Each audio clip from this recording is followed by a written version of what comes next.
Examinais as Escrituras para obter a vida eterna.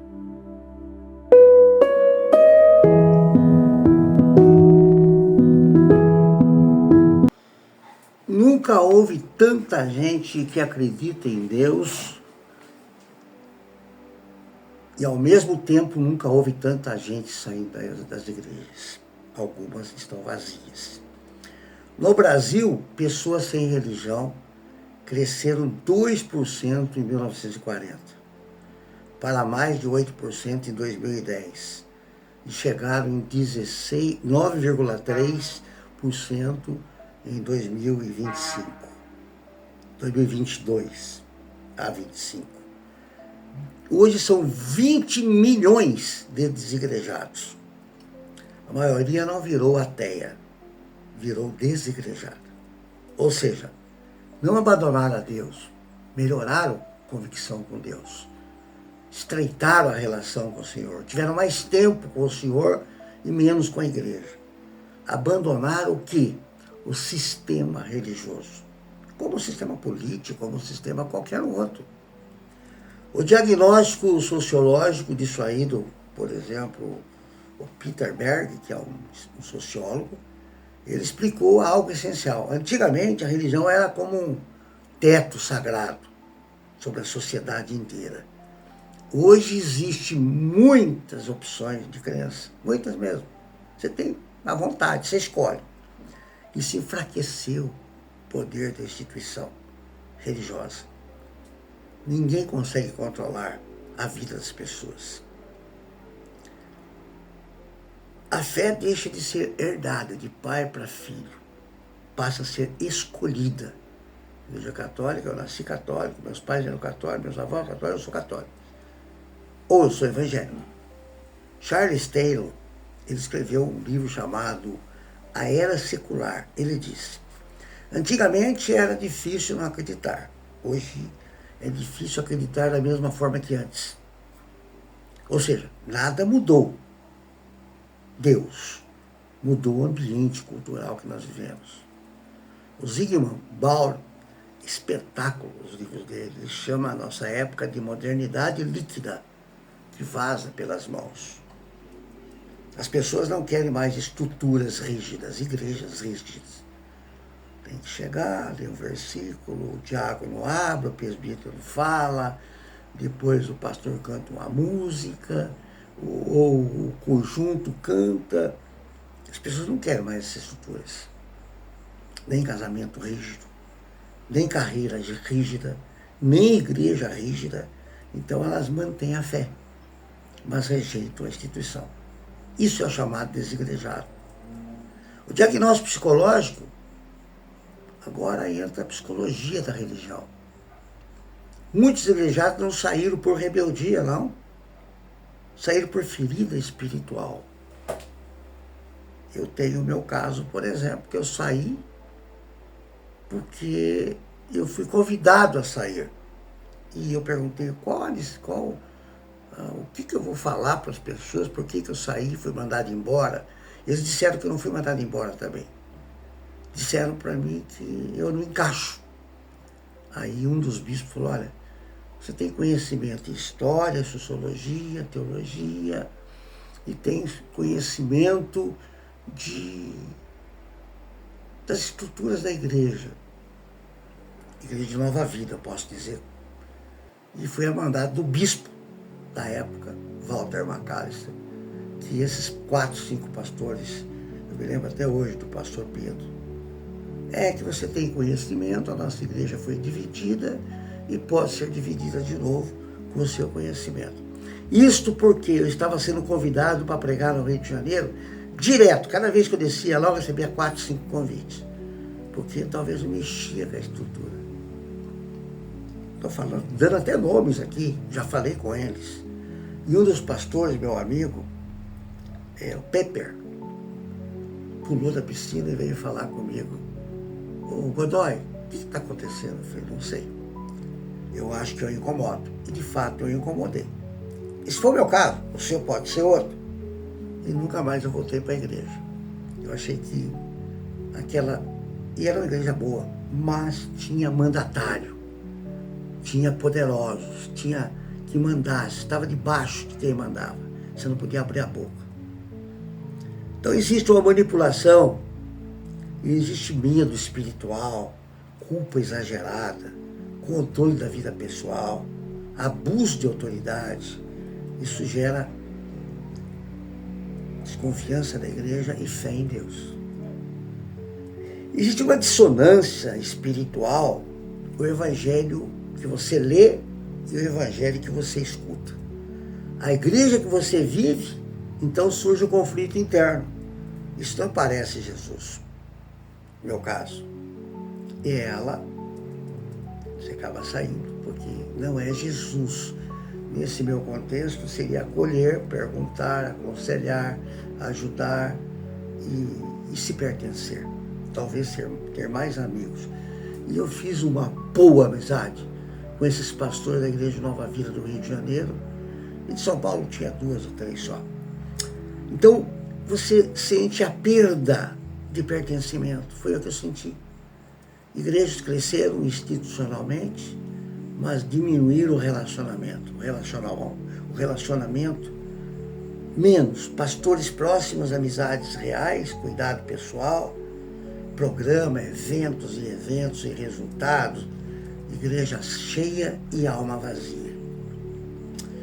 O teólogo Dietrich Bonhoeffer, ele denunciou algo chamado graça barata. Significa religião sem discipulado verdadeiro. Ele diz que a igreja corre risco de falar muito de Cristo e viver pouco como Cristo. É o que está acontecendo. Você vai em qualquer igreja hoje, às vezes nem fala de Cristo, nem está falando de Cristo.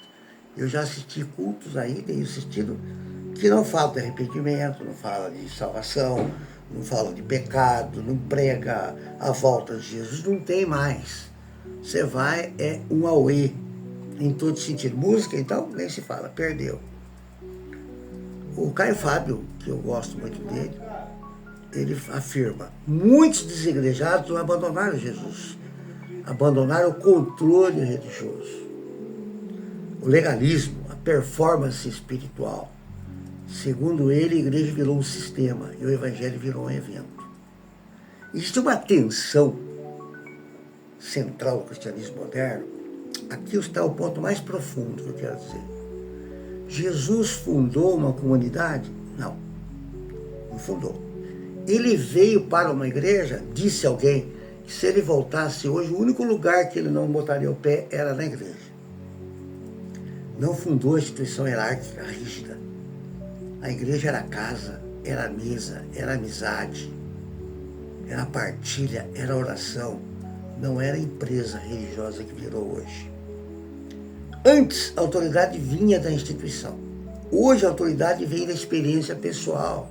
Ou seja, antes a verdade, porque a igreja diz. É a verdade porque a igreja diz. Hoje a verdade é porque faz sentido para mim. Isso muda tudo. O erro da interpretação nas igrejas sobre textos é demais. Muitas igrejas pensam desigrejados são rebeldes, mas muitas vezes é ferido pela instituição.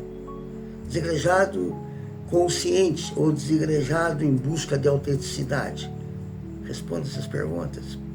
Você vai saber a diferença. E talvez você não percebeu ainda, por isso que você está na igreja. O perigo dos desigrejados agora é equilíbrio. Existe risco, sim.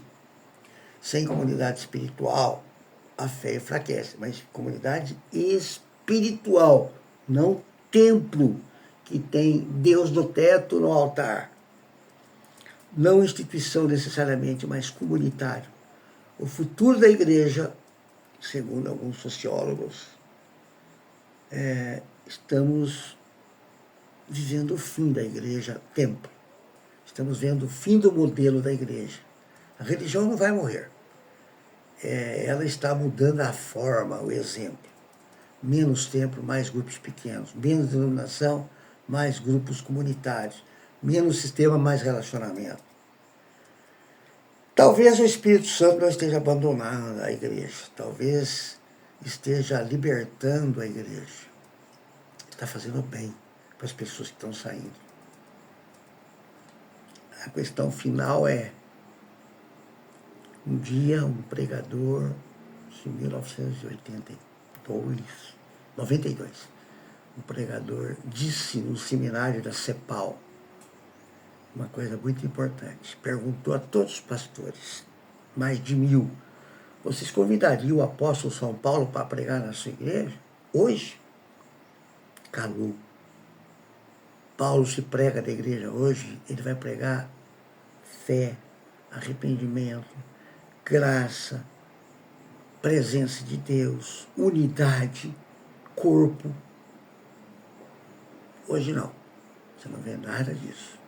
Eu assisti um culto domingo agora, numa igreja que minha família, um pouco dela está lá, e essa igreja, pelo menos 20% da minha ex-igreja Nova Vida está lá, mais 20 é da Assembleia de Deus, mais 20 é da Batista, mais 20 é da Presbiteriana.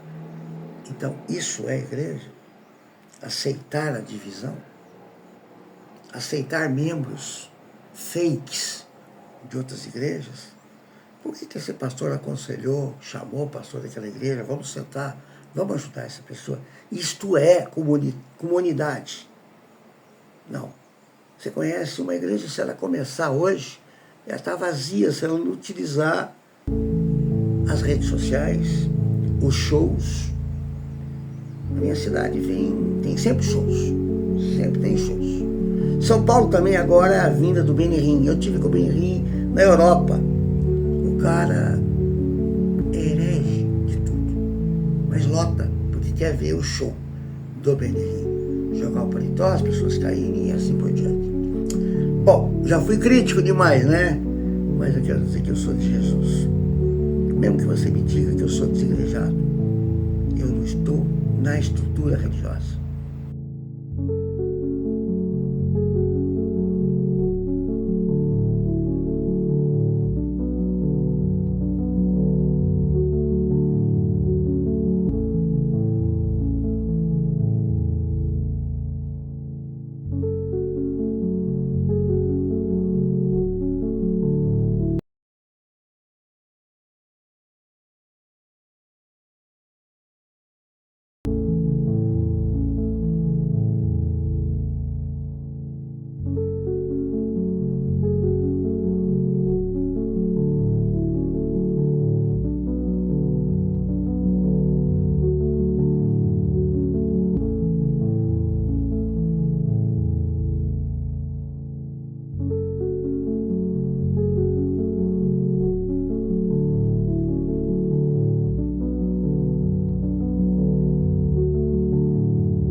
Tchau.